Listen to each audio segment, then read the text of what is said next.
যে বৈঠকের কথা ছিল গতকাল সোনারপুরে আমাদের সর্বভারতীয় সাধারণ সম্পাদক এবং মাননীয় সাংসদ অভিষেক বন্দ্যোপাধ্যায়ের উপর যে ভয়ঙ্কর হামলা, তারপরে বিভিন্ন এলাকায় বিধায়করা সেখানে কর্মসূচি, মিছিল, প্রতিবাদ এই ধরনের কর্মসূচিতে নেমে পড়ে এবং বেশ কিছু জায়গায় সেখানে পুলিশ তাদের আমাদের কর্মীদের, বিধায়কদের কর্মীদের তাদের আটক করে হুমকি দেয়, থানায় বসিয়ে রাখে।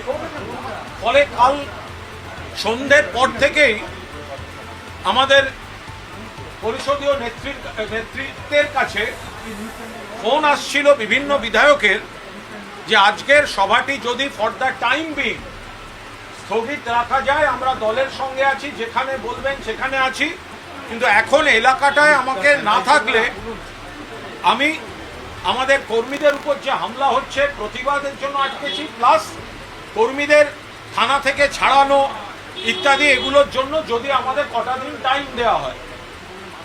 তো কাল সন্ধ্যে থেকে আমাদের পরিষদীয় নেতৃত্বকে বিধায়করাই অনুরোধ করেছেন, আজ বেলা গড়াতে সেই অনুরোধটা বাড়ে। সেই জন্য আমরা দুপুর 3টে নাগাদ বা তার একটু আগে হয়তো একটা ডিসিশন হয় যে যারা এসে পৌঁছচ্ছেন আমরা একবার একটা সৌজন্য থাকবে, বাট অফিসিয়ালি মিটিংটা ফর দ্য টাইম বিং সাময়িকভাবে আজকের জন্য স্থগিত রাখা হয়েছে।